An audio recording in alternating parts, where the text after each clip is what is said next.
Trump और Elon Musk के रिश्तों के बीच में कड़वाहट सामने आ रही है। How do you see this?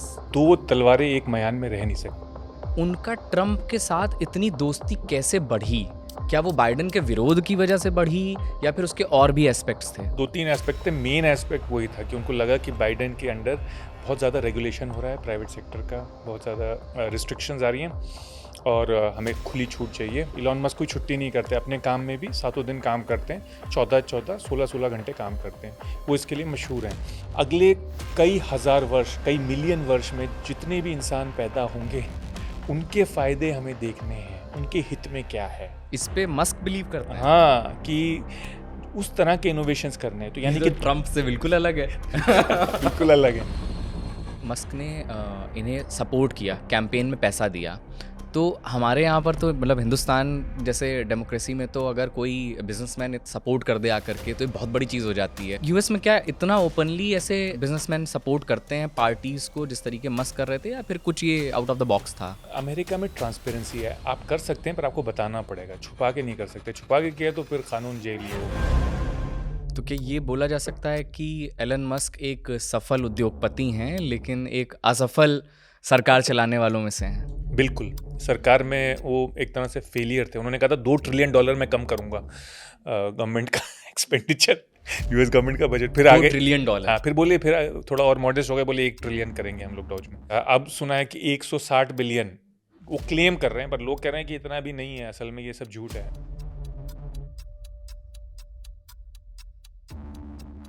Hello and welcome, मेरा नाम है मुकुल सिंह चौहान और आप देख रहे हैं जस्ट ब्रेकिंग डाउन पॉडकास्ट। आज हम एक बेहद खास टॉपिक पर बात करेंगे। हम बात करेंगे एलन मस्क के, डोनाल्ड ट्रंप के जो डॉज डिपार्टमेंट था उससे बाहर निकलने की। बात इस पर भी करेंगे कि यूएस में जिस तरीके से ट्रंप इस वक्त नई नीतियां, पॉलिसीज़ ला रहे हैं, वो देश को, हमारे यानी भारत को और दुनिया को किस तरीके से इम्पैक्ट कर रहा है। आखिर मस्क और जो ट्रंप का रिश्ता है वो किस तरीके का है। जो अभी ट्रंप ने स्टूडेंट्स के वीज़ा पर इंटरनेशनल रोक लगाई है, उस पर क्या चीज़ें सामने आ रही हैं। तमाम चीज़ों पर हम बात करेंगे। हमारे साथ बात करने के लिए बेहद खास मेहमान मौजूद हैं जिन्हें आप हमारे शो में पहले भी देख चुके हैं। प्रोफेसर मोहसिन रज़ा खान, जो कि ग्लोबल जिंदल यूनिवर्सिटी के में आईआर पढ़ाते हैं। सर, बहुत बहुत स्वागत है आपका। बहुत बहुत शुक्रिया आपका। अभी जिस तरीके से देख रहे हैं हम कि ट्रंप और एलन मस्क के रिश्तों के बीच में कड़वाहट सामने आ रही है, जिसके बारे में आपने पहले भी बोला था कि ये साँठ-गाँठ और ये दोस्ती कब तक चलेगी, कुछ कहा नहीं जा सकता है। तो अभी जो हुआ है फ़िलहाल, डोज से उनका बाहर निकलना और अपने टर्म कंप्लीट करने के पहले निकल जाना। कुछ वक्त पहले ही उन्होंने एक इंटरव्यू में क्रिटिसाइज़ किया बिल को, ट्रंप के। इन सारी चीज़ों के बीच में आप क्या कहना चाहते हैं? How do you see this? देखिए, मैंने आपसे पहले ही कहा था कि ये दोस्ती ज़्यादा दिन यारी चलेगी नहीं। वो मैंने वो कहा भी था, लाइन गुरुदत्त की फिल्म की साहिर की, कि देखी दुनिया की यारी छूटे सभी बारी बारी। तो दो तलवारें एक मयान में रह नहीं सकती ज़्यादा दिन। दोनों बड़े पर्सनालिटीज़ हैं और जहाँ तक देखा जाए, इलॉन मस्क जो है वो पॉलिटिक्स में ज़्यादा तजुर्बेकार नहीं थे।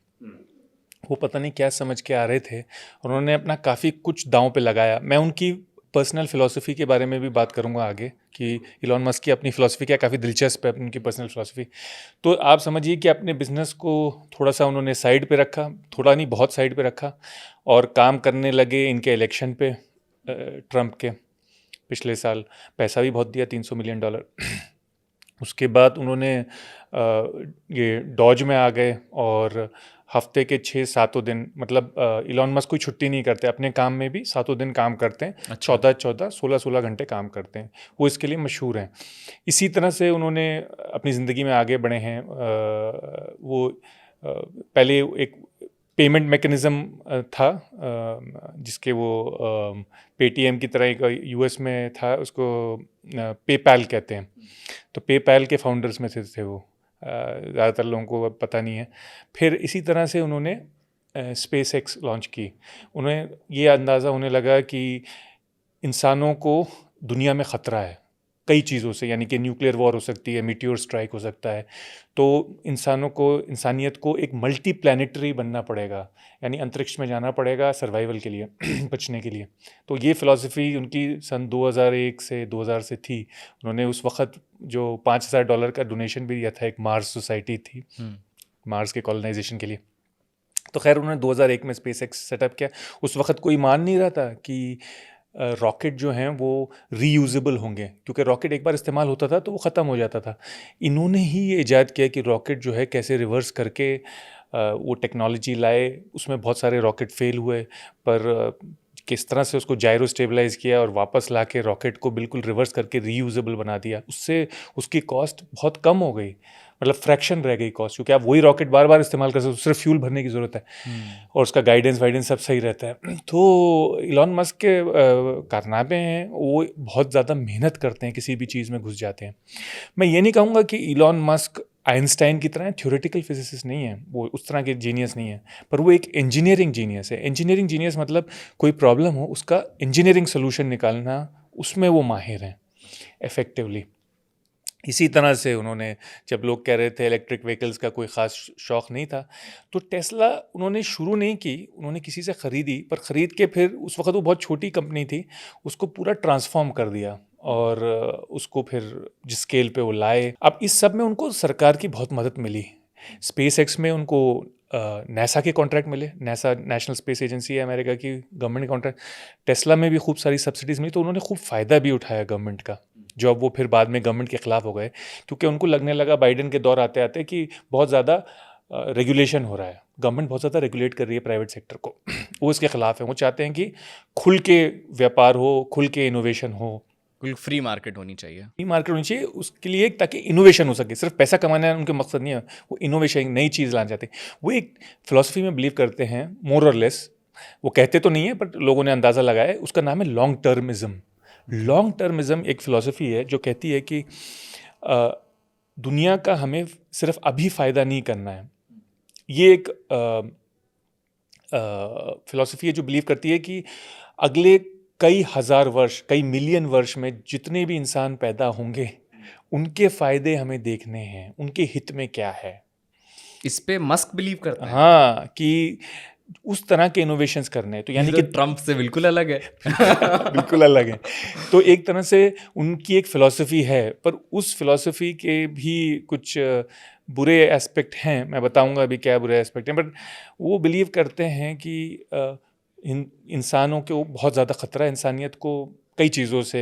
आर्टिफिशियल इंटेलिजेंस ख़राब हो सकती है कभी भी, रोबोटिक्स में रोबोट्स ऐसे आ सकते हैं, न्यूक्लियर वेपन्स ऐसे हैं, कोई मीटियोर हिट कर सकता है अर्थ को। तो इंसानियत को बचाने के लिए, और बल्कि और भी चीज़ें हैं, जैसे कि लोग कम बच्चे पैदा कर रहे हैं, तो उसकी वजह से पॉपुलेशन डिक्लाइन हो सकता है, यूरोपियन कंट्रीज़ में हो रहा है। तो वो बिलीव करते हैं कि इंसानियत को बचाने के लिए खूब सारे बच्चे पैदा करने चाहिए सबको, और दूसरे दूसरे प्लैनेट्स को कॉलोनाइज़ करना चाहिए। तो वो इसमें जुटे हुए थे पूरी तरह से। स्पेस एक्स का भी असली मकसद यही था, मार्स की कॉलोनाइजेशन। उसका भी, टेस्ला का भी मकसद ये था कि सेल्फ ड्राइविंग कार्स, जिससे हमारे देश को ख़तरा भी है और बाकी दुनिया को भी ख़तरा है, क्योंकि ड्राइवरों की एलिमिनेशन होने, ड्राइवर हटाने से कई लोगों की नौकरियां चली जाएंगी, मिलियंस की। तो और फिर रिन्यूएबल एनर्जी होगी, क्योंकि वो सारी इलेक्ट्रिक कार्स हैं, तो उससे दुनिया बचेगी ग्रीन हाउस और ग्लोबल वार्मिंग से। तो वो हमेशा एक बहुत लंबी सोचते हैं, और इस तरह से दुनिया का हित। पर उसका एक नुकसान भी है कि वो एक इंसानी तौर पे नहीं सोचते। एक इंसान से इंसान का रिश्ता, ह्यूमन टू ह्यूमन, अभी उनका पर्सनल अच्छा नहीं है। ना उनकी बीवियों के साथ अच्छा हो पाया, ना उनके कोई ख़ास दोस्तों के साथ अच्छा हो पाया। वो ऐसे नहीं है कि कोई बहुत वार्म आदमी है, वो एक थोड़े से कठोर हैं इस मामले में। और ये भी नहीं कि दुनिया में अभी बचाने की कोशिश करें भुखमरी या गुर्बत को, क्योंकि वो जब डॉज में आए तो सबसे पहले उन्होंने USAID को ख़त्म किया। जो सबसे दुनिया के कमज़ोर और गरीब लोग हैं, जो भूखे हैं दुनिया में, अफ्रीका में, एशिया में, उनका एड कट कर दिया। एक ऐसे आदमी जो दुनिया का सबसे अमीर आदमी है, उसने सबसे गरीब लोगों के निवाला छीन लिया, क्योंकि उनकी राय में ये क्या है, ये तो बहुत थोड़े से लोग हैं, मैं तो मिलियंस और बिलियंस और ट्रिलियंस ऑफ लोग जो आएंगे अगले मिलियंस ऑफ ईयर्स तक, उनके भले के उनके लिए बारे में काम कर सोचते रहा हैं। हूँ, हाँ उनके काम के लिए कर रहा हूँ। तो एक तरह का एक्सक्यूज़ भी है, एक तरह का बनावटी वो भी है। मुझे लगता है कि आपको मिल जाता है कि आप कुछ भी क्रूअल्टी करें इस वक्त, क्योंकि आप तो बड़े नेक इंसान हैं, तो अभी तो ये कुछ लोगों में होता है, कुछ लीडरों में भी होता है, सिर्फ इलॉन मस्क अकेले नहीं है। तो इलॉन मस्क आए, उनकी कंपनियों को भी बहुत फ़ायदा हुआ। आप अगर स्टॉक प्राइस देखें टेस्ला का, तो सीधा इलेक्शन के दिन से क्लाइम करना शुरू करता है ट्रंप की जीत से, और फिर डिक्लाइन होना शुरू हो जाता है कुछ दिन के बाद, फरवरी मार्च के बाद से और अप्रैल तक डिक्लाइन करता है। क्यों? क्योंकि दो चीज़ें हो गई हैं, एक तो चीन, और उसके बारे में बात करेंगे हम कि चीन का क्या असर है। चीन ने इलेक्ट्रिक व्हीकल मार्केट पूरा स्वैम्प कर दिया दुनिया का, तो टेस्ला की भी सेल्स डाउन जा रही थी। दूसरा प्रॉब्लम यह है कि इलॉन मस्क की जो पॉलिटिक्स थी वो बहुत ज़्यादा राइट विंग थी, बहुत ज़्यादा ट्रम्प से अलाइंड थी और कंजर्वेटिव थी, और उसका रिएक्शन में बहुत सारे लिबरल लोगों ने टेस्ला गाड़ियाँ ख़रीदना छोड़ दिया, अमेरिका में भी और यूरोप में भी, तो उससे भी उनको नुकसान हुआ। और आप देखेंगे कि अप्रैल से फिर थोड़ा सा बढ़ना शुरू हो गया है टेस्ला का प्राइस। उस लेवल पे तो नहीं पहुंचा जहां नवंबर दिसंबर में पहुंच गया था, पर काफ़ी राइज हो गया है। समझिए कि उस वक्त 250 था और पहुंच गया $450 तक। अब फिर वापस नीचे 250 तक आ गया था और अब 350 पे आ गया डॉलर। ये शायद एक कारण रहा होगा जिस वजह से उन्होंने अलग होना ट्रम्प से बिल्कुल, वो किया जैसे है, ही जिस पे उन्होंने हम बात करेंगे अभी। लेकिन मैं एक बार थोड़ा सा और इस चीज़ को समझना चाहूँगा कि उनका ट्रम्प के साथ इतनी दोस्ती कैसे बढ़ी? क्या वो बाइडेन के विरोध की वजह से बढ़ी या फिर उसके और भी एस्पेक्ट्स थे? इसी दो तीन एस्पेक्ट थे। मेन एस्पेक्ट वही था कि उनको लगा कि बाइडेन के अंडर बहुत ज़्यादा रेगुलेशन हो रहा है प्राइवेट सेक्टर का, बहुत ज़्यादा रिस्ट्रिक्शंस आ रही हैं और हमें खुली छूट चाहिए। तो वो डीरेगुलेशन के फेवर में थे और ट्रम्प भी डीरेगुलेशन के फेवर में है। दूसरी बात ये भी थी जो मैंने आपको बताया कि उनको ये लगने लगा कि एक वायरस है जो वेस्टर्न सोसाइटीज़ में आ गया है। वो वायरस है एम्पैथी का, यानी हमदर्दी का। हम जो हैं वेस्टर्न लोग, गोरे लोग, बहुत ज़्यादा हमदर्द हैं और इसका लोग फ़ायदा उठाते हैं, लेफ़्ट लिबरल ये वो, और हम अपना नुकसान कर रहे हैं। तो हमें जो है वो, तो ये देखिए अजीब बात की बात कर रहे हैं फ्यूचर की, ह्यूमैनिटी की, पर यहाँ पे कठोरता दिखा रहे हैं आज के वक्त में। ये तो तो कॉन्ट्राडिक्शन है। हाँ, तो ये उनको ट्रम्प में भी दिखाई दी यही बात कि वो थोड़े कठोर हैं और एम्पैथी कम है। और तीसरी बात उनको ये लगा, जैसे मैंने बताया, कि उनको लगा कि ह्यूमैनिटी का पॉपुलेशन डिक्लाइन हो रहा है ग्लोबली, लोग कम बच्चे पैदा कर रहे हैं, ये वो। ट्रम्प थोड़े कंजर्वेटिव हैं, फैमिली और चिल्ड्रन पे फोकस करने की कोशिश कहते तो हैं, पर कुछ दिया तो नहीं अभी तक, चाइल्ड टैक्स ब्रेक या कुछ इस तरह का इफेक्टिव। तो उनको लगा कि इसमें भी मदद होगी, तो ओवरऑल वो कंजर्वेटिव साइड में शिफ्ट होते रह गए। उनको लगा कि ये जो लिबरल लोग हैं, सेंट्रिस्ट और लेफ्टिस्ट, ये बहुत ज़्यादा रेगुलेशन चाहते हैं, बहुत ज़्यादा टैक्सेशन चाहते हैं, ट्रांसफर्स जिसे कहते हैं गरीबों को, ये टैक्सेशन के ख़िलाफ़ हैं। ये चाहते हैं कि वो सारा पैसा वापस निवेश हुआ हो प्रोजेक्ट्स में, चाहे वो उनकी टनलिंग कंपनी हो, चाहे स्पेस एक्स हो, चाहे उनकी टेस्ला हो, चाहे ये अब ये जो उनकी आई है जो साइबर और उसको मिलाती है ब्रेन को, कि ब्रेन साइबर इंटरफेस हो न्यूरालिंक के नाम से, कि उसमें मशीन की जो सारी नॉलेज है वो अब तो एआई की तरफ भी बढ़ रहे हैं। हाँ, एआई की तरफ, एआई की कंपनी स्टार्ट कर दी है। वो भी उनका थोड़ा नाराज़गी थी ट्रम्प के साथ, क्योंकि एक बहुत बड़ा कॉन्ट्रैक्ट यूएई में मिला है ओपन एआई को, अबू धाबी में डेटा सेंटर का बहुत ही बड़ा कॉन्ट्रैक्ट है। वो चाहते थे कि उनकी कंपनी को एक्स एआई को भी मिले उसमें भी शेयर, पर वो मिला नहीं।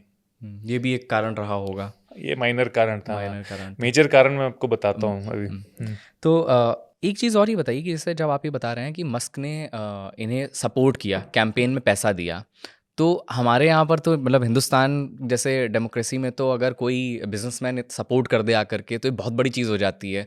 मंच तक साझा नहीं करते हैं, है ना, लीडर्स और बिजनेसमैन, और एक दूसरे के ऊपर आरोप लगते रहते हैं कि फलाना फलाने का समर्थक है, फलाना फलाने के हित के लिए काम कर रहा है।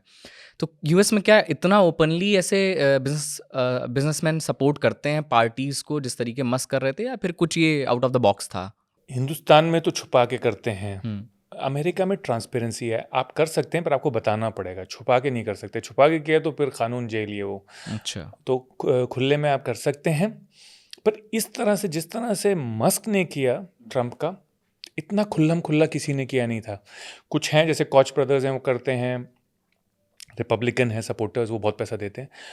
पर इलॉन मस्क ने बहुत ही छोटे अरसे में काफ़ी ज़्यादा पैसा दे दिया, कुछ महीनों के अंदर $300 मिलियन दे दिए, और ऊपर से खुल्लम खुल्ला आके कैंपेन किया ट्रंप के लिए। बल्कि एक तरह से वो कैंपेन चला रहे थे कुछ कुछ स्टेट्स में तो खुद ही। तो ये अमेरिका के लिए भी थोड़ा सा अनयूजुअल है। और जिस तरह से उन्होंने उसके फ़ायदे भी उठाए, क्योंकि नासा का हेड जो है वो उन्होंने, उनका दोस्त बना फिर। अच्छा। एयरफोर्स में भी चीफ उन्होंने पुश किया एक आदमी को, और काफ़ी सारा डीरेगुलेशन कराया, जैसे मैंने बताया उन्होंने किसी कई एरियाज़ में। फिर खुद ही डॉज के हेड बन गए। अब डॉज के हेड बन गए कि मैं एक्सपेंडिचर ठीक करना चाहता हूँ, पर एक तरह से देखा जाए तो ये उनका काम था नहीं ना, वो इसमें एक्सपर्ट हैं गवर्नमेंट के काम में। और ये मेन रीज़न बना उनके जाने का कि उन्होंने इतनी जल्दी काटने की कोशिश की। वो समझे कि जैसे ये कोई टेस्ला या एक्स है, ट्विटर टाइप, कि हम फ़ौरन आएंगे, सारी जॉब्स कट कर देंगे और कोई प्रॉब्लम नहीं होगी। पर जैसे उन्होंने कट करना शुरू किया तो लोगों ने प्रोटेस्ट किया, लोगों के रिप्रेजेंटेटिव्स यानी कि एमपीज़ ने, सेनेटर्स ने, मेंबर्स ऑफ कांग्रेस ने प्रोटेस्ट किया।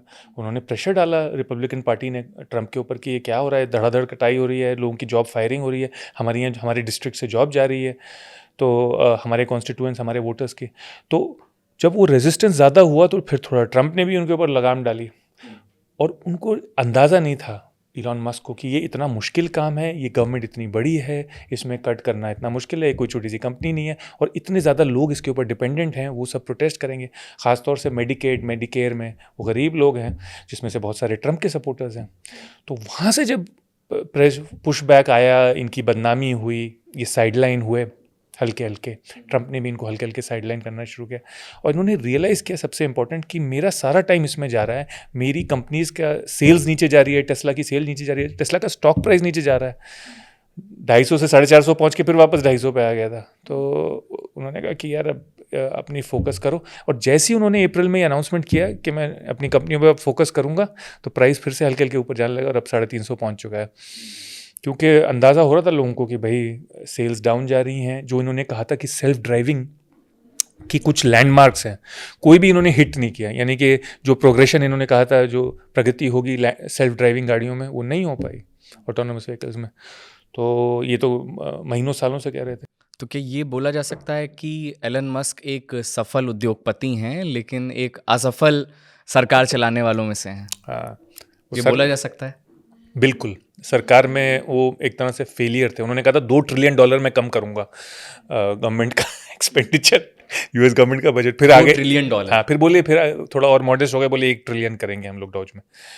और अब सुना है कि 160 बिलियन वो क्लेम कर रहे हैं, पर लोग कह रहे हैं कि इतना भी नहीं है, असल में ये सब झूठ है। ज़्यादातर कॉन्ट्रैक्ट इन्होंने जो बिल्कुल लो हैंगिंग फ्रूट थे, और उसमें अमेरिका की छवि भी पूरी बर्बाद कर दी। छवि खराब हुई, मतलब अगर इसको, जैसे आप तो ये देख ही रहे होंगे कि अगर इसको लोग जो एनालाइज कर रहे हैं कि आपने यूएस एड बंद कर दिया, आप अफ्रीका के देशों में जो मदद कर रहे थे जहाँ भुखमरी थी, उन देशों की आपने मदद बंद कर दी। जिन देशों में एड्स फैल रहा था वहाँ पर आपकी दवाई जा रही थी, आपको उससे इतना, तो इसको लोग कैसे देख रहे हैं? ये आपको हासिल क्या हुआ, इससे मिला क्या इन्हें? ना हासिल ना वसूल।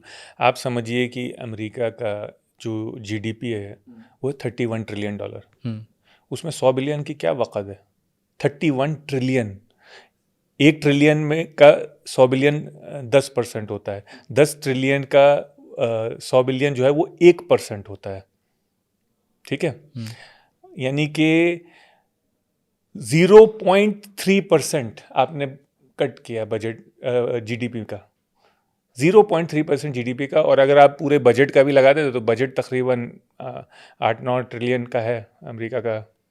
तो आप यूँ समझिए कि चलिए आपने 1% बजट का कट कर दिया, 1 या 1.25%। 1% कट किया, पर बदनामी कितनी, थूथू कितनी हुई आपके ऊपर पूरी दुनिया में। कोई सेंस नहीं था। तो और क्या ट्रंप को समझ में आया होगा कि हाँ ये हो रहा है, या फिर ट्रंप इस चीज़ पे तो एक साथ हैं इनके? ट्रंप इसमें एक साथ भी थे कुछ हद तक, क्योंकि वो भी चाहते थे कि हो, और दिखावा भी था। और ट्रंप की भी इतनी समझ नहीं है कि कैसे होना है एग्जैक्टली, प्लस वो कुछ दिखाना चाहते थे अपने सपोर्टर्स को। पर जब इतना ज़्यादा रेजिस्टेंस आने लगा नीचे से, तो ट्रंप ने भी कहा भाई हल्का हाथ रखो, और फिर इनको हल्के हल्के साइडलाइन भी किया इन्होंने एंड में। अब पिछले 2 दिन में इन्होंने क्रिटिसाइज़ भी किया है पहली बार, यानी कि ट्रंप का जो टैरिफ्स पे तो पहले से ही ये क्रिटिसाइज़ कर रहे थे, वो तो महीनों से ही चल रहा था उनके सपोर्टर्स को, ट्रंप के मिनिस्टर्स को जो इसमें इन्वॉल्व थे, एडवाइजर्स, इकोनॉमिक एडवाइजर्स को। और अब 2 दिन पहले एक और ट्वीट आया है कि आप जो हैं ये जो बिल आपने पास करना चाह रहे हैं, बजट का bill, big and beautiful big and beautiful bill, इसको आप ना करें क्योंकि ये तो इससे बहुत ज़्यादा बजट डेफिसिट बढ़ जाएगा। ये टैक्स कट देना चाह रहे हैं ट्रंप बेसिकली इस बिल क्या में। ये थोड़ा समझाइएगा कि क्या ये बिग एंड ब्यूटीफुल बिल क्या ट्रंप है? का बेसिकली यही है कि देखो ये पहले दिन से ही, और जब पहली टर्म में भी थे तो इन्होंने कॉर्पोरेट टैक्स कट्स किए, फिर टैक्स कट्स किए लोगों के लिए, पर उसमें भी ज़्यादातर अमीर को फ़ायदा हुआ, गरीबों को बहुत कम, क्योंकि गरीब का टैक्स ही कम था तो फ़ायदा भी बहुत ही कम था। अमीरों का टैक्स ज़्यादा था तो उनका फ़ायदा भी ज़्यादा हुआ। उससे उस वक्त इकोनॉमी को, स्टॉक मार्केट को थोड़ा लिफ्ट मिला, क्योंकि कॉर्पोरेट टैक्स कम होता है तो कंपनियों को फ़ायदा होता है, ज़्यादा प्रॉफिट वो रख सकती हैं और डिविडेंड में डिस्ट्रीब्यूट कर सकती हैं। ट्रंप को लगा कि स्टॉक मार्केट ऊपर जा रहा है मतलब इकोनॉमी अच्छा कर रही है, उनके लिए स्टॉक मार्केट ही इसका नाप तोल है, बैरोमीटर है कि इकोनॉमी कैसा कर रही है। तो वो चाह रहे थे कि देखो अब टैरिफ से नुकसान हो रहा है अमेरिकन इकोनॉमी को, सबको पता है कि टैरिफ्स हो रही हैं तो महंगाई बढ़ेगी और बढ़ रही है, और निवेश कम होगा, ये वो। तो ये जो स्टॉक मार्केट भी डाउन है तो इसको बढ़ाने के लिए मैं इनको टैक्स कट देता हूँ, लोग और खर्च करेंगे, कंपनियां भी और पैसा बनाएंगी तो स्टॉक मार्केट भी ऊपर जाएगा, लोग खुश हो जाएंगे। ये इनका मेन मकसद है इस बिल में, मोटा मोटा। मस्क कह रहे हैं कि देखो मैंने 150 बिलियन बचाया है, पता नहीं 150 बिलियन बचाया कि नहीं, तुम उससे भी कहीं ज़्यादा का डेफिसिट क्रिएट कर रहे हो, ट्रिलियंस ऑफ डॉलर का, क्योंकि वो डेफिसिट ट्रिलियंस ऑफ डॉलर्स का डेफिसिट हो जाएगा, क्योंकि वो कई साल के टैक्स कट है, सिर्फ इस साल के नहीं है, तो मिला मिला के वो कई साल के हो जाएंगे। अभी मैंने चेक नहीं किया कि एग्जैक्ट अमाउंट क्या है, बट ट्रिलियंस में है, तो इसीलिए मस्क भी मना कर रहे थे और लोग भी मना कर रहे हैं। अच्छा, जैसे हम लोग के यहाँ पर अगर हम देखते हैं कि कोई एक फैसला लेते हैं, पॉलिसी आती है कोई, लेट्स से नोटबंदी आई, उसके बाद में उसका एनालिसिस होता है, हम देखते हैं कि हाँ ये सही रहा, गलत रहा, उसके पहले जो लोग उसमें मौजूद होते हैं उनको क्रिटिसाइज़ करते हैं। अमेरिका तो इतनी बड़ी इकोनॉमी है ना, और उसका इम्पैक्ट सिर्फ उस देश तक नहीं सीमित रहने वाला है, it's not limited to that, उसका विस्तार है बहुत ज़्यादा, पूरी दुनिया को इफेक्ट डाल रहा है। तो कौन लोग हैं अभी इस वक्त में जो ट्रंप के एडवाइज़र्स हैं और वो इस तरीके की इनको चीज़ें बता रहे हैं या उसमें इनका समर्थन कर रहे हैं कि आप यूएस एड बंद कर दीजिए, आप डॉज डिपार्टमेंट लगा दीजिए, आप टैरिफ्स लगा दीजिए? मतलब ये एक व्यक्ति सिर्फ अपने दिमाग से कुछ सोच रहा है, उसको सपना आ रहा है, ख्वाब आ रहा है और वो फैसले ले रहा है, या उनके पास तो बहुत बड़े पॉलिसी मेकर्स होंगे, इकोनॉमिस्ट होंगे, वो सब कहाँ हैं? तो ट्रंप की खासियत ये है कि ट्रंप पहले कुछ चीज़ें डिसाइड कर चुके हैं, और ये आज नहीं, मैंने आपको जैसे बताया था पिछली बार, 1980s में ही डिसाइड कर ली थी उन्होंने कुछ पॉलिसीज़। ये डिसाइड कर लिया था कि जापान हमें हरा रहा है, उस वक्त जापान सबसे उभरती हुई इकोनॉमी था और अमेरिका का बहुत ट्रेड डेफिसिट था जापान के साथ, और जापानी जो थे वो अमेरिका में इंडस्ट्रियाँ बंद करवा रहे थे इस तरह से। तो उनको ये लगा कि भैया जापान ये वो, तो हमने तो उनको हराया था 50 साल पहले, अब ये हमें ही हरा रहे हैं, इनके ऊपर ड्यूटी लगनी चाहिए, ये अपना माल इतनी आसानी से बेचते हैं और हमें अपना माल नहीं बेचने देते, हमारे ऊपर टैरिफ भी लगाते हैं और नॉन टैरिफ बैरियर्स भी, यानी कि कोटा वोटा भी लगाते हैं जो कुछ हद तक सही भी था पर कुछ हद तक गलत भी था, क्योंकि उनको अमेरिकन माल चाहिए ही नहीं था, अमेरिकन माल उनके लिए सही था ही नहीं। अमेरिकन गाड़ियाँ बहुत बड़ी होती थी, वो जापान में चल नहीं सकती, बहुत सारी और रीज़न थे, फ्यूल गजलर्स हैं वो, फ्यूल बहुत भी, तो कुछ अमेरिकन माल की कमी थी और कुछ बैरियर्स भी थे। तो उन्होंने पहले ही डिसाइड कर लिया था कि साउथ कोरिया, ताइवान, इन सब के ऊपर हमें जापान के ऊपर टैरिफ्स लगाने चाहिए। सन 80 के दशक से ही वो ये कह रहे थे, 90 में भी कहते रहे। वो चीज़ें उनके अंदर घर कर गईं जब उन्होंने देखा कि मिडिल अमेरिका में क्या हो रहा है। जैसे मैंने पिछली बार कहा था कि कोस्टल अमेरिका बहुत अच्छा कर रहा था ग्लोबलाइजेशन के दौर में, वहाँ पे लोग अच्छा कर रहे थे और पढ़ाई लिखाई भी थी, तो ह्यूमन कैपिटल भी हाई था और वो सर्विसेज में ज़्यादा घुस रहे थे और डिज़ाइन में और इस सब में, हायर एंड सर्विसेज में। जो मिडिल अमेरिका था, जहाँ पे फैक्ट्रियाँ होती थी, जो अमेरिका के बीच का हिस्सा है और इंडस्ट्रियल हार्टलैंड है, वहाँ पे जो गोरे लोग थे वो सफ़र कर रहे थे, और कुछ काले भी और ज़्यादा गोरे भी, क्योंकि वो फैक्ट्री में काम करते थे। तो वो उनका मेन सपोर्ट बेस भी है ट्रंप का। तो वो जो बातें कर रहे थे और वो जो लोग थे, वो दोनों आके मिल गए।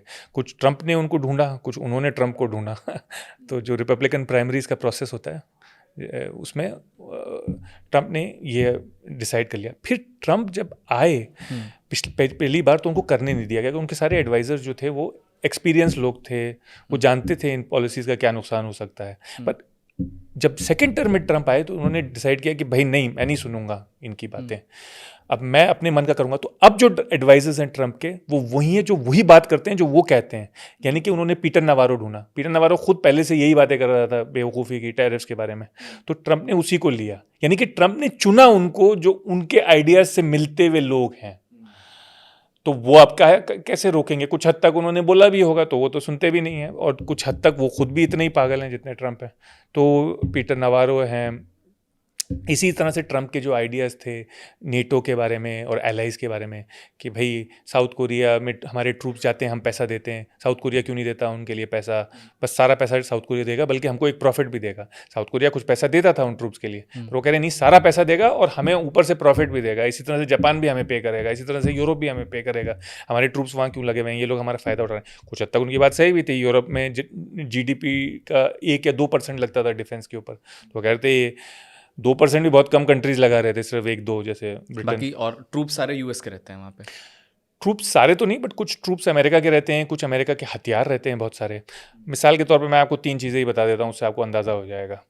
यूरोप कोई जंग ही नहीं लड़ सकता बिना अमेरिका के। सिर्फ ट्रूप्स की बात नहीं है। मिसाल के तौर पे इलेक्ट्रॉनिक वॉरफेयर के एयरक्राफ्ट जो जैमर्स होते हैं, वो सारे जैमिंग एयरक्राफ्ट अमेरिकन हैं।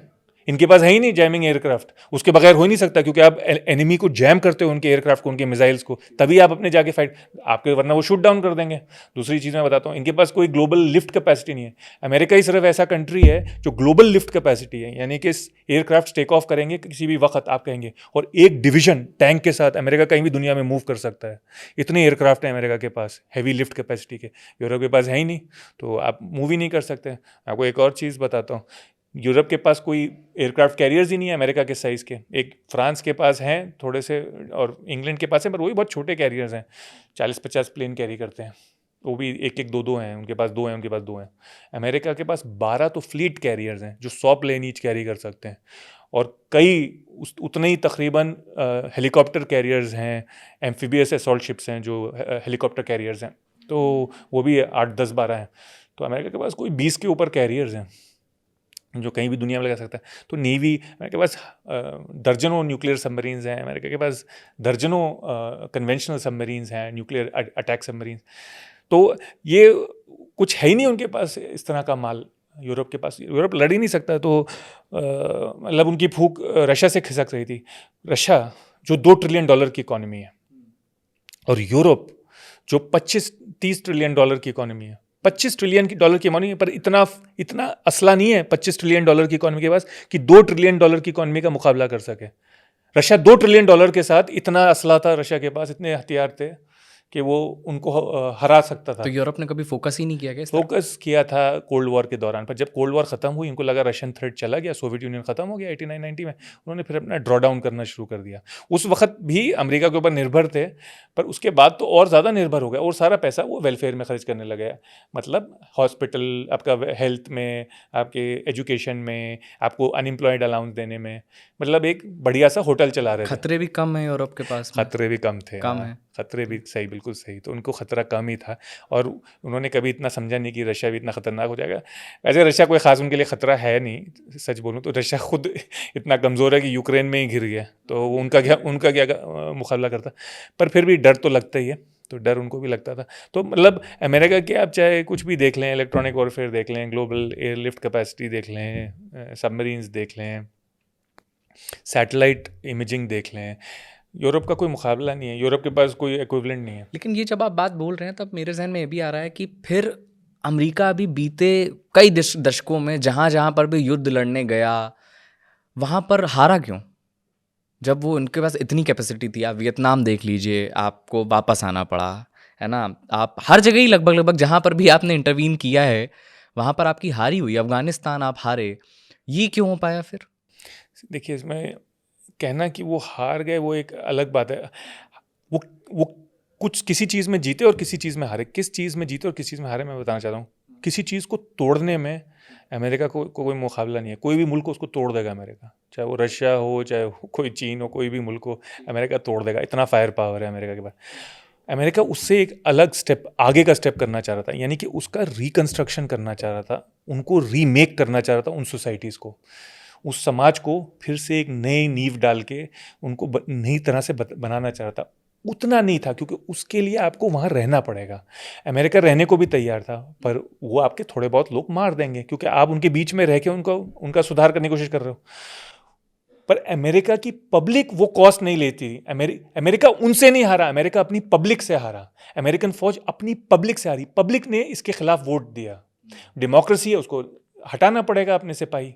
अफगानिस्तान के मामले में भी अमेरिका की पब्लिक खिलाफ हो गई अमेरिका की फौज के, तब बाइडेन ने और ट्रंप उससे पहले ओबामा भी हटाने की कोशिश कर रहे थे फौज को वहां से।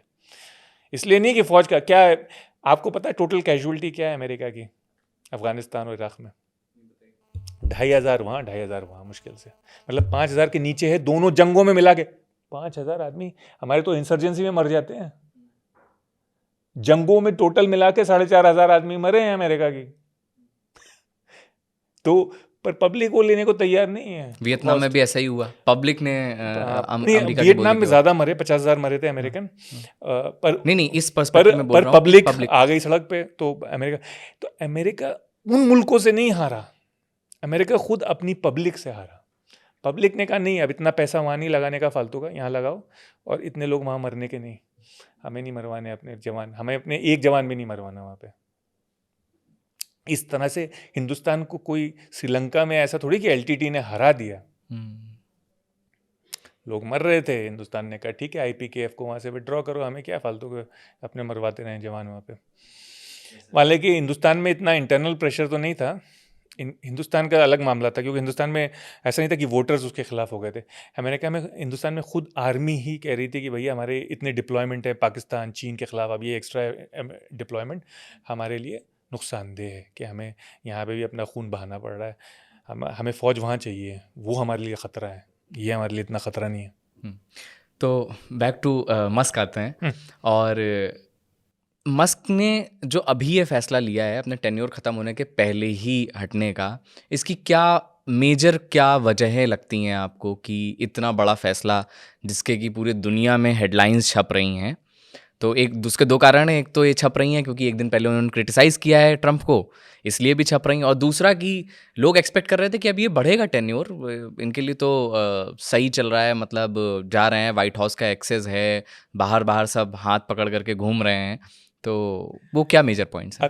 चक्कर क्या है, जब गुर्बतें ज़्यादा हो जाती हैं ना, जब नज़दीकियाँ ज़्यादा हो जाती हैं तो थोड़ी दूरी भी लोगों को खटकती है। हाँ, तो बहुत ज़्यादा हो गई थी नज़दीकियाँ, आप एक तरह से घर पे मेहमान बने हुए थे मुस्तकिल वहाँ पे। आप फ्लोरिडा में भी उनके मारा लागो पे रह रहे थे, एक अलग से बंगला ले लिया था उस रिजॉर्ट में, 24 घंटे उनके सर पे खड़े हुए थे उनकी मीटिंगों में, और यहाँ पे भी वॉशिंगटन में बैठे हुए थे अपना बिजनेस छोड़ के अपने 7 दिन उसमें लगाए हुए थे।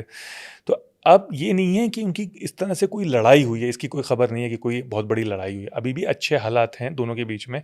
उन्होंने जो मस्क ने लिखा, ट्विटर पे लिखा कि मैं शुक्रगुजार हूँ ट्रंप का कि उन्होंने मुझे ये मौका दिया, और ट्रंप और मस्क को पता भी है कि ट्रंप से नहीं दुश्मनी मोल ले सकता कोई और बच सकता। ऊपर से वो डिपेंडेंट भी हैं बहुत ज़्यादा, जैसे मैंने बताया नासा के कॉन्ट्रैक्ट्स पे स्पेस एक्स डिपेंडेंट है। ट्रंप का बाय द वे कोई रिएक्शन आया इस पे अभी तक? ट्रंप ने कहा कि हाँ, ट्रंप ने कहा है कि बहुत बढ़िया सर्विस दी इलॉन मस्क ने, और बहुत ज़बरदस्त काम किया है, और मैं शुक्रगुजार हूँ, इस टाइप का ये वो। तो ऐसी कोई और ट्रंप इस टाइप के आदमी नहीं है कि फालतू में देंगे इस तरह का, अगर उनको गुस्सा आएगा तो साफ साफ कट टू कट बात करते हैं वो। तो इतने बुरे हालात नहीं हैं।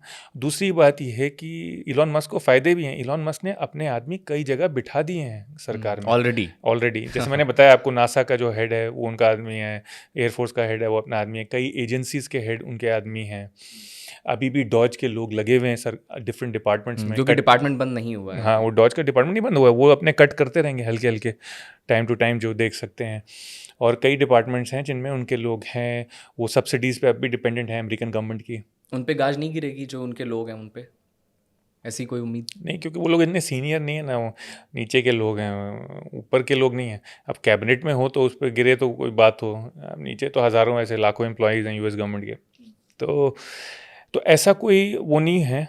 ट्रंप को ओवरऑल अब भी अच्छा इलॉन मस्क को अब भी ओवरऑल एक्सेस है ट्रंप सरकार का, ट्रंप के ऑफिस का भी उस तरह से नहीं होगा जैसे पहले था, बट ऐसा नहीं है कि बिल्कुल हालात बिगड़ गए। आपने देखा ना वो साउथ अफ्रीका में जो प्रेसिडेंट आए थे रामपोसा, उनके साथ किस तरह का बहुत ही गिरा हुआ बर्ताव किया ट्रंप ने, उनको जलील करने की कोशिश की है। वो उसमें वो खड़े हुए थे इलॉन मस्क। वो इलॉन मस्क ने ही ट्रंप के दिमाग में वो बातें डाली हैं गलत कि कोई वाइट्स का जेनोसाइड हो रहा है और ये वो, ऐसा कुछ है नहीं। आज भी 80% ज़मीन गोरों के पास ही है साउथ अफ्रीका में, बल्कि एक तरह से नाइंसाफ़ी है वहाँ पे कालों के साथ। बिल्कुल। पर गलत बातें कह रहे थे ट्रंप बिल्कुल ही, वो उनको इलॉन मस्क ने ही उनके दिमाग में डाली है, क्योंकि इलॉन मस्क खुद साउथ अफ्रीकन थे ना, वहाँ से फिर कनाडा गए और फिर अमेरिका आए। तो वजह मतलब क्यों मस्क क्यों अलग हुए, इनकी क्या वजह तो है? ये 3-4 प्रमुख वजह हैं कि एक तो वो थक गए, उनसे हो नहीं पा रहा था ये डॉज का कट बहुत ज़्यादा नीचे से। जब भी वो कोई जॉब कट करते थे या कोई स्पेंडिंग कट करते थे तो नीचे से रेजिस्टेंस आता था। जिन लोगों को फायर किया उनका भी, और एमएलए एमपी वहाँ के जो हैं, जिनको सेनेटर और कांग्रेसमैन कहा जाता है, उनके डिपार्टमेंट से पैसा जाता था, उनके डिस्ट्रिक्ट से पैसा जाता था। वो जब कट होता था उनके लोग अनएम्प्लॉयड होते थे, तो वो प्रोटेस्ट करते थे, जिसमें से रिपब्लिकन भी थे जो ट्रंप के ऊपर प्रेशर भी डाल रहे थे। तो इस तरह का रेजिस्टेंस हो रहा था, वो कट नहीं कर पा रहे थे और कुछ इतना दिखा नहीं उनको। वो तो बहुत ही ऊपरी काम कर रहे थे ना, इसके लिए तो सालों का काम चाहिए और इतना पेशेंस था नहीं ट्रंप उसमें, मस्क में। और इन जॉब कट्स में क्या मतलब सिलेक्टिव कट हो रहा था कि कौन किसका सपोर्टर है, या फिर नहीं? हाँ, मतलब एक तो था थोड़ा सा सिलेक्टिव था कि इन द सेंस कि वो डिपार्टमेंट्स कट हो रहे थे जो उनको लगता था कि ये डेमोक्रेट्स ने शुरू किए हैं, यूएसएआईडी और इस टाइप के। ऐसी बात नहीं थी, रिपब्लिकन्स ने भी बहुत सारा यूएसएआईडी को सपोर्ट किया, और ऐसे डिपार्टमेंट्स कट किए कुछ जो वो उनको फेवर कर, जो नॉलेज के एरियाज़ के थे, क्योंकि ये एंटी इंटेलेक्चुअल भी है ना ट्रंप और मस्क एक तरह से। यानी कि वो डिपार्टमेंट जो थिंक टैंक्स थे, United states institute of peace, Woodrow Wilson institute, जो वहाँ के थिंक टैंक्स थे, उनको भी कट कर दी, उनकी भी सारी फंडिंग कट कर दी। उनके जो हिस्टोरियंस का एक ग्रुप था, जो नॉन पार्टीजन हिस्टोरियंस, मतलब ना लेफ्ट ना राइट के, जो यूएस हिस्ट्री नोट करते हैं, प्रेसिडेंशियल हिस्ट्री, उन सबको फायर कर दिया। तो इस तरह के एंटी इंटेलेक्चुअलिज्म भी था, तो वो भी उन्होंने किया। तो इस तरह से टारगेटिंग थी। पर कुछ ऐसा भी था कि कॉन्ट्रैक्ट्स, कुछ चीज़ों के बनने के कॉन्ट्रैक्ट्स भी कि वो जो रिपब्लिकन को भी उसका असर हुआ। जैसे अब मिसाल के तौर पे मेडिकेड या मेडिकेयर में कट कर रहे हैं आप, तो वो तो सभी रिपब्लिकन भी गरीब हैं जो ट्रंप के सपोर्टर थे, वो भी मेडिकेड लेते हैं डेमोक्रेट्स में, तो उसमें आप कैसे डिस्टिंग्विश करोगे? तो जो उनके अगेंस्ट रेजिस्टेंस आया और वो कर नहीं पाए कट, और वो फ्रस्ट्रेट होने लगे, और उससे भी हुआ। और उससे भी बड़ी चीज़ जो मैंने आपको पहले बताई कि उनको लगा कि मैं 7 दिन दे रहा हूँ, ये तो बहुत ही ज़्यादा टाइम कंज्यूमिंग है। मेरे पॉलिटिकल स्टेटमेंट्स की वजह से लोगों ने मेरी गाड़ियाँ ख़रीदना छोड़ दिया यूरोप और अमेरिका में, तो उनकी सेल्स कम हो गई टेस्ला की। मैं वो टारगेट्स मीट नहीं कर पा रहा सेल्फ ड्राइविंग ऑटोनोमस व्हीकल्स के, स्पेस एक्स के, तो उनकी वैल्यू नीचे जा रही है कंपनियों की, ख़ासतौर से टेस्ला की बहुत ज़्यादा। और जिस दिन उन्होंने अनाउंस किया कि अब मैं कट बैक कर रहा हूँ गवर्नमेंट वर्क और वापस आ रहा हूँ अपनी कंपनियों में, उसी दिन से उनका स्टॉक मार्केट प्राइस फिर से बढ़ने लग गया, अर्ली अप्रैल से। अच्छा, और क्या इसमें जो ट्रंप का इस तरीके का रवैया कि ये क्लाइमेट बचाने की जिम्मेदारी अमेरिका की नहीं है, और एक तरफ दूसरा वो ई व्हीकल ला रहे हैं, है ना, एक तरफ वो टैरिफ लगाते चले जा रहे हैं, और मस्क का हर जगह पर धंधा है, तो क्या ये भी एक वजह रही होगी? बिल्कुल, मस्क बहुत ख़िलाफ़ थे टैरिफ्स के, क्योंकि उनके बहुत बड़ी फैक्ट्रियाँ, उनकी 2 गीगा फैक्ट्रीज हैं चाइना में, जर्मनी में भी खुल रहे हैं। उनको ये लग रहा है कि इन सब चीज़ों के ऊपर जब इतनी ड्यूटी लग जाएगी तो मेरी जो कैसे बेचूंगा मैं अमेरिका में गाड़ी। तो वो बहुत ख़िलाफ़ थे टैरिफ्स के, पर वो बात ही नहीं सुन रहे थे ट्रंप और ट्रंप के एडवाइज़र्स, वो सब पीटर नवारो और ये सब, ट्रेजरी सेक्रेटरी भी, कोई सुन नहीं रहा था उनकी बातें। उन्होंने एक बार कहा भी, कुछ इस तरह का ट्वीट आया था, मुझे याद है कि ट्रेजरी सेक्रेटरी को कुछ इडियट बता रहे थे वो अपने ट्वीट में, तो वो उनका गुस्सा था, तो वो भी एक था। तो कुछ ट्रंप की पॉलिसी से नाराज़ थे, बट मुझे लगता है कि वो पॉलिसी फिर भी कुछ झेल जाते, और उनके जाने से कोई फ़र्क भी नहीं पड़ेगा उन पॉलिसीज़ के ऊपर। तो आई डोंट थिंक वो मेन रीज़न था। मेन रीज़न वही था, एक तो फ्रस्ट्रेशन कि कर नहीं पा रहे हैं काम वॉशिंगटन में, और अपने काम का बहुत बड़ा नुकसान हो रहा है। अभी जिस तरह से अभी इन्होंने, ट्रंप ने वीज़ा रोका है इंटरनेशनल स्टूडेंट्स का, और आप अभी जो बोल भी रहे हैं कि एंटी इंटेलेक्चुअलिज्म के सपोर्टर हैं ये, यहाँ पे 2 चीज़ें हैं। एक तो अभी पूरी दुनिया में ऐसा क्यों हो रहा है कि ज़्यादातर जगहों पर इंटेलेक्चुअल्स के खिलाफ ये आपने एक बहुत ही बढ़िया सवाल पूछा है, बहुत ही अहम सवाल है। जहाँ पे भी एजुकेशन ज़्यादा होती है वहाँ राइट विंग को कम वोट मिलते हैं। ज़्यादा एजुकेटेड लोग इन एक्सट्रीम राइट जेनोफोब्स के अगेंस्ट कम वोट इनके साथ कम खड़े होते हैं, इनके अगेंस्ट ज़्यादा वोट देते हैं। उसकी एक वजह है, जब आदमी का एजुकेशन हो जाती है, स्पेशली हायर एजुकेशन जब हो जाती है, तो आदमी के दिमाग का विस्तार होता है, एक सोच बड़ी होती है। आप ये नहीं सोचते कि ये काला है, ये गोरा है, ये हिंदू है, ये मुस्लिम है। आपकी सोच में थोड़ा एक विस्तार आता है। ये कोई रूल नहीं है, पढ़े लिखे लोग भी ऐसे हैं जो इस सब में भेदभाव में यकीन रखते हैं, पर देखा गया है कि जैसे उनके उच्च वर्ग है जो एजुकेटेड है मेजॉरिटी ऑफ दोज और वो पीपल है। ट्रैवल करते हैं, वो दुनिया देखते हैं, वो बाहर की चीज़ें भी ख़रीदते हैं, उनके चॉइसेस भी, उनके कल्चरल चॉइसेस भी, उनके खाने पीने के चॉइसेस भी, इंटरनेशनल फूड खाने लगते हैं। आप थाई खाने लगेंगे, चाइनीज़ भी खा लेंगे, आप ये भी खा लेंगे। आप एक महदूद होके कुएँ के मेंढक नहीं रह जाते।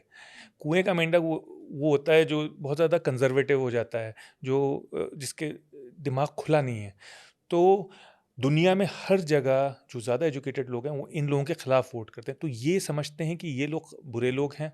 ट्रम्प जैसे लोग समझते हैं कि एजुकेटेड पब्लिक जो है, और ये यूनिवर्सिटीज़ इनका दिमाग फिरा रही हैं। जैसे कि कोई यूनिवर्सिटी में कोई मसाला तैयार हो रहा है, खिलाया जा रहा है इनको, जिसकी वजह से ये ट्रम्प के और कंजर्वेटिव्स के खिलाफ हो गए हैं ये लोग। तो वो इन यूनिवर्सिटीज़ को अपना दुश्मन समझने लगे कि ये यूनिवर्सिटीज़ जो हैं लेफ्ट लिबरल स्पेस हैं। भाई आप जब आप पढ़े लिखोगे तभी आप इंसानियत की तरफ आओगे ना। आप इंसानियत की तरफ आना एक लाजमी चीज़ है। आप अपने मज़हब से भी ऊपर उठोगे, आप हो सकता है अपने नेशनलिज्म से भी ऊपर उठोगे, राष्ट्रवाद से भी थोड़ा ऊपर उठोगे। तो वो चीज़ को ये समझते हैं कि ये कॉस्मोपॉलिटन एलीट हैं, ये ट्रेटर्स हैं, ये गद्दार हैं, ये तो वो इनके ख़िलाफ़ हैं, इलेक्टोरली भी ख़िलाफ़ हैं, कल्चरली भी ख़िलाफ़ हैं, और ये हमारे ट्रेडिशनल कल्चर को, वाइट अमेरिकन कल्चर को, वेस्ट कल्चर को, white Anglo Saxon Protestant culture को नुकसान पहुंचा रहे हैं। तो इनको अपनी जगह दिखानी है, इनको कंट्रोल में लाना है। और ये बात सिर्फ ट्रम्प नहीं, मस्क में भी आ गई है। और मैं आपको बताता हूँ, ये जो जो मिडिल कंजर्वेटिव्स हैं उनमें भी ये बात आ गई है। जैसे जो अभी ये मार्को रूबियो, इनके फॉरेन मिनिस्टर हैं, जिनको सेक्रेटरी ऑफ स्टेट कहते हैं, ये कहते हैं, लोग कहते हैं कि नहीं नहीं ये तो ट्रम्पिस्ट नहीं है, ये तो मॉडरेट है, पर ये तो बहुत खिलाफ है। यही सारे स्टूडेंट्स को निकाल रहे हैं, यही सारे स्टूडेंट्स का वीज़ा बंद करा रहा है मार्को रूबियो, और आगे चढ़ चढ़ के कर रहा है, और नए नए एक्सक्यूज़ लाते हैं। अब ये नए एक्सक्यूज़ लाते हैं कि ये यूनिवर्सिटी जो है वो यहूदियों के खिलाफ है, क्योंकि इसराइल के खिलाफ है, इसलिए यहूदी। पहली बात तो इसराइल के खिलाफ होना ये नहीं है कि यहूदियों के खिलाफ। कोई अगर सऊदी अरेबिया के खिलाफ है तो इसका मतलब ये नहीं कि वो मुसलमानों के खिलाफ है। कोई इंडिया के खिलाफ है, इसका मतलब ये नहीं है कि वो हिंदुओं के खिलाफ है। तो ये बेवकूफ़ी की बात है, उसको वो बंद करवाना चाहते हैं। बट ये एक एक्सक्यूज़ है। वो असल में उन यूनिवर्सिटी से ही नफरत करते हैं, क्योंकि बहुत सारी ऐसी यूनिवर्सिटीज़ है जिन्होंने यहूदी कोई प्रोटेस्ट ही नहीं किया है फ़लस्तीन के ऊपर, पर उन यूनिवर्सिटी भी उनकी फंडिंग कट कर दी है। लेकिन ये कितनी अजीब चीज़ है कि जिन यूनिवर्सिटीज़ का पूरी दुनिया में नाम है, जहाँ दुनिया भर के बच्चे पढ़ने जा रहे हैं, आप उन्हीं यूनिवर्सिटीज़ को बदनाम कर दे रहे हैं, और ये ये बहुत ही पूरे दुख की बात है, वर्ल्ड वाइड स्पेस में हो रहा है। बहुत ही दुख की बात है, और अपना नुकसान कर रहे हैं ये यूनिवर्सिटीज़। और ये बच्चे आके वहाँ पे रिसर्च करते थे, अमेरिका को उस रिसर्च का फ़ायदा होता था। वो बच्चे फिर जाके अमेरिका में नौकरियाँ करते थे, उनकी इंडस्ट्री में। अमेरिका जो है वर्ल्ड का टैलेंट पूल है, पूरी दुनिया का टैलेंट आके अमेरिका में जमा है, इसीलिए अमेरिका इतना आगे बढ़ा है। सही बात। अमेरिका में और भी खूबियाँ हैं जो मैंने पिछले आपके प्रोग्राम में बताया था, कि साइज़ और नेचुरल रिसोर्सेज और ये सब, फ्री ट्रेड और इकोनॉमी, पर उसमें बहुत बड़ा हाथ इन टैलेंट का है, ह्यूमन कैपिटल का। जो पूरी दुनिया का टैलेंट जमा हो गया अमेरिका में जाके, वो जो चीज़ें ईजाद करता है उसी से अमेरिका आगे बढ़ता है। वो अपना ही नुकसान कर रहे हैं, अपनी टांगों को काट रहे हैं, इस गुस्से में कि ये यूनिवर्सिटी जो है वो लेफ्ट लिबरल हैं, वो लिबरल हैं, वो मानववाद सिखाती हैं, वो यूनिवर्सल ह्यूमनिज्म सिखाती हैं, नहीं नेशनलिज्म के ख़िलाफ़ हैं, ये हमारे ख़िलाफ़ हैं, ये कंजर्वेटिव थाट नहीं सिखाती हैं। या तो हार्वर्ड जैसी यूनिवर्सिटीज़ के पीछे, कोलंबिया जैसी यूनिवर्सिटी फंड्स कट कर दिए। कट कर रहे हैं, उनका नुकसान कर रहे हैं, उनके फॉरेन स्टूडेंट्स के वीज़ा कट कर रहे हैं ताकि उनको फॉरेन स्टूडेंट्स नहीं मिले। 30% स्टूडेंट फॉरेन है वहाँ पे, उनका रेवेन्यू आता है, उनके ट्यूशन आती है। तो अपनी नाक काट के अपने ही चेहरे को ख़राब करने वाली बात है, अपनी नाक से गुस्सा होना। तो बहुत ज़्यादा नुकसान कर रहे हैं, पर लकीली खुशकिस्मती ये है कि जो कोर्ट्स हैं उन्होंने इसके खिलाफ दिया है। कल भी कोर्ट ने टैरिफ्स के अगेंस्ट दिया, टैरिफ्स के अगेंस्ट, जिस पे हम वो बात अभी करेंगे। होल्ड पे है क्योंकि वो अपील कर रहे हैं हायर कोर्ट में। और स्टूडेंट्स के केस में भी कल आया जजमेंट कोर्ट का, जिसने कहा है कि नहीं, आप ऐसे नहीं रोक सकते हार्वर्ड को फॉरेन स्टूडेंट्स रखने से।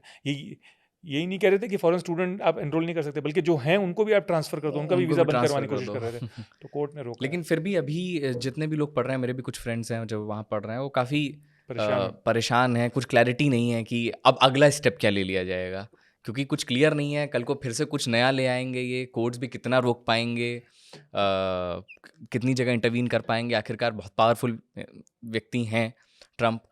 और इसमें जो अगली बातचीत मैं करना चाहता हूँ, टैरिफ्स को लेकर के इतना पूरी दुनिया में बवाल हुआ, 90 दिन के लिए वो रोक दिया गया। अभी टैरिफ्स लगे नहीं हैं सब जगह पर, लेकिन फ़िलहाल अभी जो एकदम नया जजमेंट आया है फेडरल कोर्ट का, उसने बोला है कि टैरिफ्स ये गलत हैं।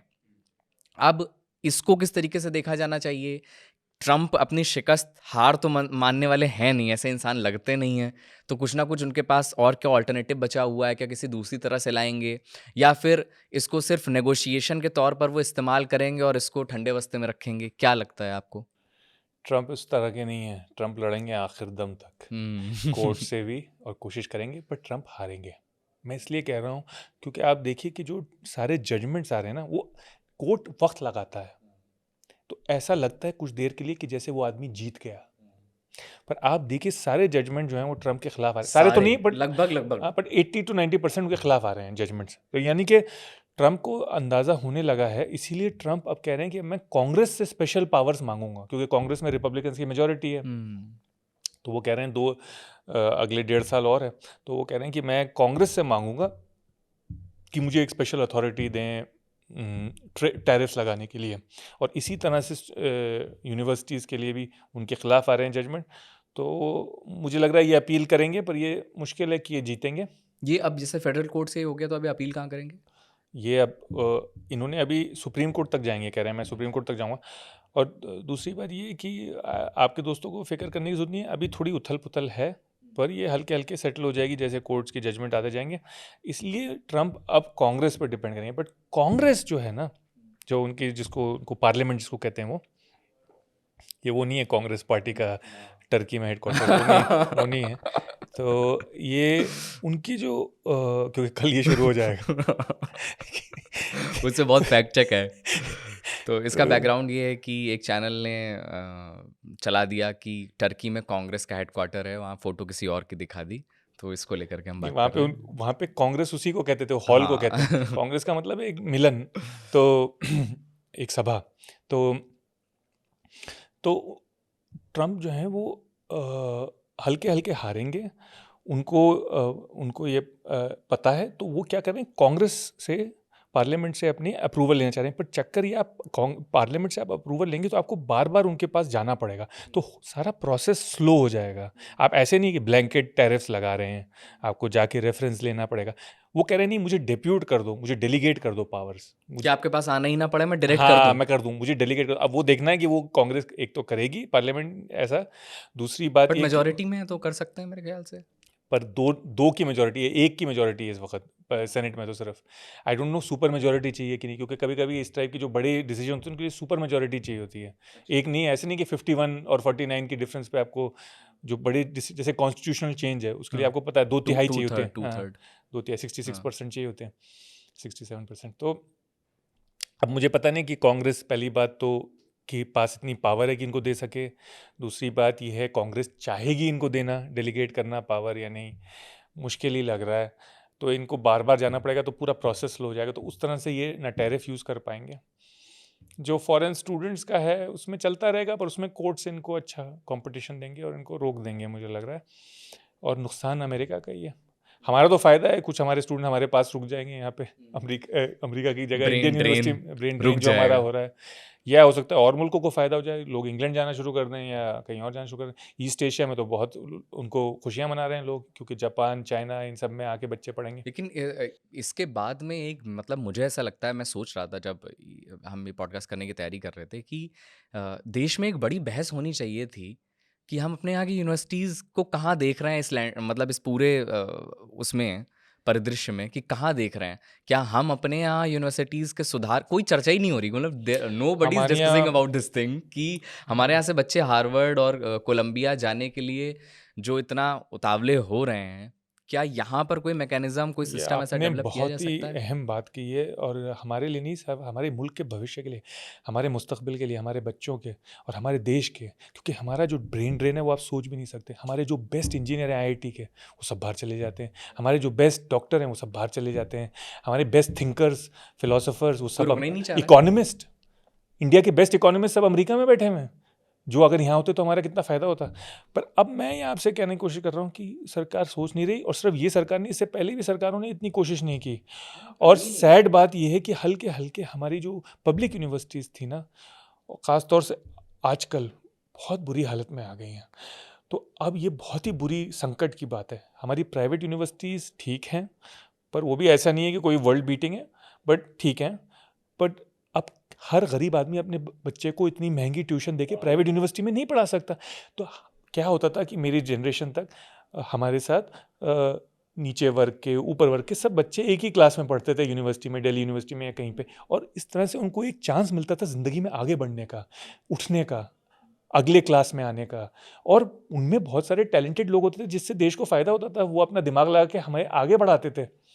अब वो प्रोसेस ख़त्म हो गया। अब एक गरीब आदमी अपने बेटे को या बेटी को यूनिवर्सिटी प्राइवेट में तो भेज नहीं सकता, उतने पैसे नहीं है, और पब्लिक यूनिवर्सिटीज़ का वो हाल नहीं रहा। तो आपकी यूनिवर्सिटीज़, पब्लिक यूनिवर्सिटीज़ का बहुत ज़रूरी है, एक आप उनको मतलब क्रिटिकल केयर पे आ गई हैं, वो एक तरह से वेंटिलेटर पे हैं। आपको इस वक्त उनको बचाना होगा, कुछ टेक्निक लानी होगी। आप जो है टीचरों का सुधार कीजिए, रूल्स का सुधार कीजिए वहाँ पे। आप पॉलिटिकल अपॉइंटमेंट्स मत कीजिए गवर्नेंस में, एडमिनिस्ट्रेशन में। आप पॉलिटिकल अपॉइंटमेंट मत कीजिए टीचरों का। आप उसको उनको ऑटोनोमस बनाए, सेमी इंडिपेंडेंट बनाए। देखिए जो ऑटोनोमस हैं वो आज भी ठीक हैं, चल यानी रही कि है आईआईएम कैसे? अहमदाबाद, आईआईएम कलकत्ता, ये कुछ आईआईटीज भी, आप उनको थोड़ी ऑटोनॉमी दें। जो पब्लिक यूनिवर्सिटीज़ हैं उन सबको बाय द ऑटोनॉमी वे दें। कंपैरेटिवली भी बहुत महंगी हैं, मतलब फीस वहाँ पर भी बहुत उनकी भी मोटी है। बहुत वो तो महंगी है। फ़ायदा ये है कि चलिए आप वहाँ से जब निकलते हैं तो आपको अच्छे खासी सैलरी मिल जाती है, अच्छे पैकेजेस पे नौकरी लग जाती है, बट वो भी बहुत महंगी हैं। तो इसका कुछ और रास्ता निकालना चाहिए। इनफैक्ट अभी मैं कोई एक पॉडकास्ट देख रहा था जिसमें कि ये डिस्कशन ही हो रहा था कि यूनिवर्सिटीज़, जो हम अभी बात भी कर रहे थे, कि एक वो जगह सिर्फ क्लासरूम नहीं है यूनिवर्सिटी। यूनिवर्सिटी आपको वो स्पेस देती है जहाँ आकर के आप अपने से अलग धर्म, जाति, लिंग के व्यक्ति, देश, इनफैक्ट आप उनके साथ रहते हैं, उनके कल्चर को समझते हैं। आप जो आपके बचपन से बड़े होने तक जो ज़ीनोफोबिया एक आपके मन में होता है, आप उससे अलग हट करके सोचना शुरू करते हैं।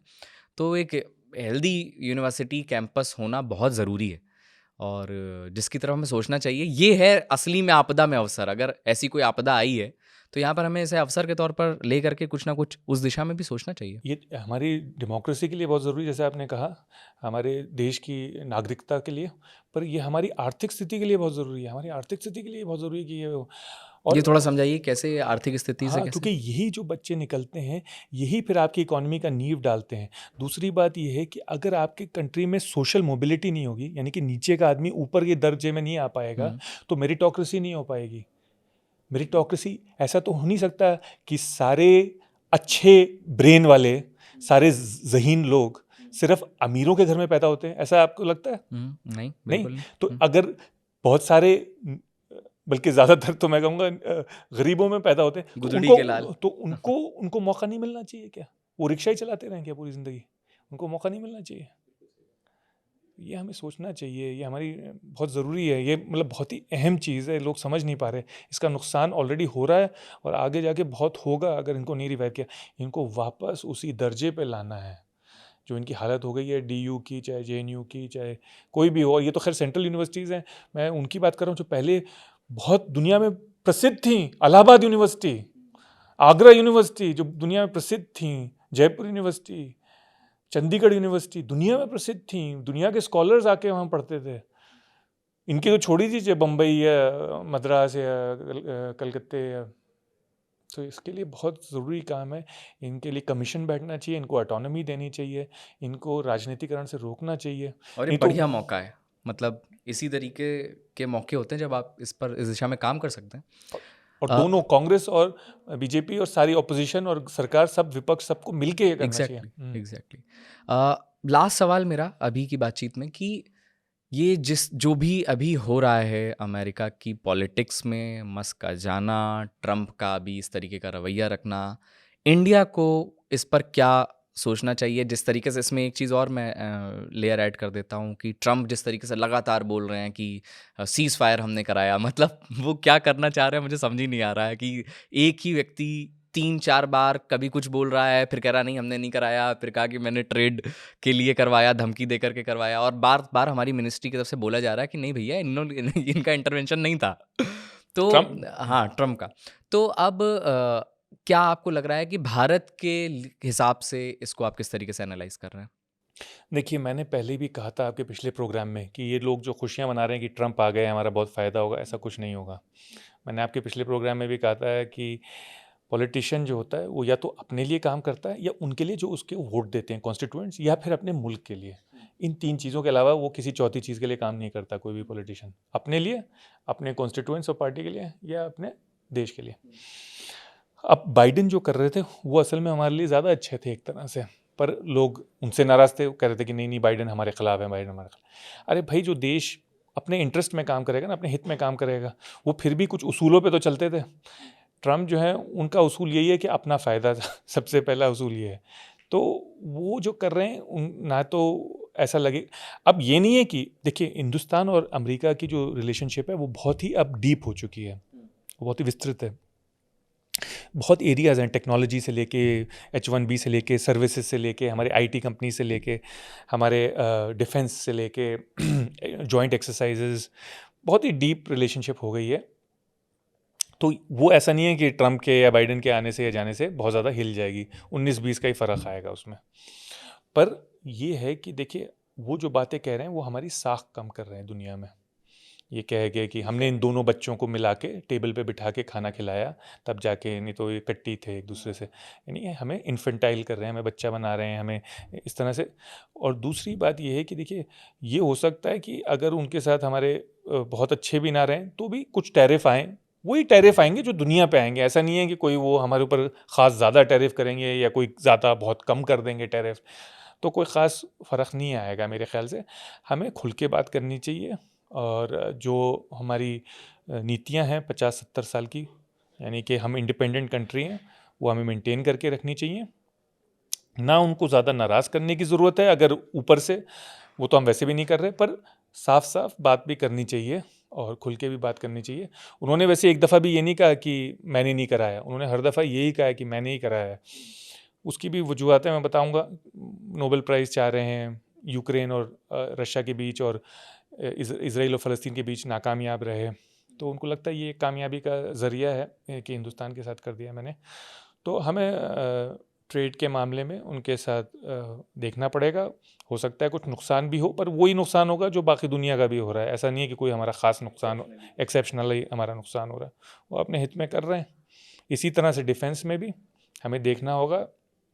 हमें इंटेलिजेंस देते थे वो, और वो हमें हथियार बेचने की कोशिश कर रहे हैं। अगर हमारे हित में होगा तो हम वो हथियार लेंगे, नहीं होगा तो नहीं लेंगे, और होपफुली कोऑपरेट करते रहेंगे। पर एक बात तो साफ है कि हम, जो मैं पहले ही कह रहा था आपसे, कि हम जंग के दौर में आप अकेले ही खड़े होते हो, और आपको उसी बलबूते पे फैसला लेना चाहिए। आपको ये नहीं करना चाहिए कि वो मेरे साथ आगे खड़ा हो जाएगा या ये, कोई खड़ा नहीं होगा। एंड में आपको खुद ही लड़ना पड़ेगा, और पाकिस्तान को भी खुद ही करना पड़ेगा। ये है कि ठीक है, चाइना से मदद मिल रही है, वो कुछ मदद तो हमें भी मिल रही थी अमेरिका से, इंटेलिजेंस ये वो। तो आखिर में आपको खुद ही अपने बलबूते पर जंग लड़नी होगी। और बेहतर ये है कि आप खुद अपने मामले सेटल कर लें अपने नेबरहुड में, चाहे वो बांग्लादेश हो, चाहे वो चीन हो, चाहे वो पाकिस्तान हो। इसके बारे में अगली बार कभी बात करेंगे विस्तृत से, जी। पर तो शेर है ना कि न किसी हम सफ़र न हम नशी से निकलेगा, हमारे पाँव का कांटा हम ही से निकलेगा। तो बहुत बहुत शुक्रिया आप आए और हमने ढेर सारी विषयों पे बात की। बहुत ज़रूरी ये बातचीत थी क्योंकि आज के टाइम पर पूरी दुनिया इम्पैक्ट होती है। अगर अमेरिका जैसा कोई देश अपने फैसले ले रहा है तो हम पूरी तरीके से प्रभावित होते हैं उससे। स्टॉक मार्केट्स हिलते हैं, हमारे ट्रेड्स पे असर पड़ता है। तो हमने उसको समझने की कोशिश की। हमें उम्मीद है कि हमारे व्यूअर्स को भी ये पॉडकास्ट बहुत अच्छा लगा होगा। इसी तरह से हम तमाम गेस्ट के साथ आ रहे हैं, लगातार आपसे रूबरू हो रहे हैं, आपको समझाने, आसान भाषा में बताने की कोशिश कर रहे हैं कि देश दुनिया में क्या हो रहा है। तो बने रहिए हमारे साथ। कमेंट सेक्शन में बताइए कि बातचीत आपको कैसी लगी, और अगर आपकी तरफ से किसी भी तरीके का कोई भी आप हमें सुझाव देना चाहते हैं तो वो भी ज़रूर दीजिए। और लाइक करिए वीडियो को, चैनल को सब्सक्राइब करिए और अपना प्यार लगातार देते रहिए। मेरा नाम है मुकुल सिंह चौहान और हमारे साथ थे प्रोफेसर मोहसिन रज़ा खान। बहुत बहुत शुक्रिया।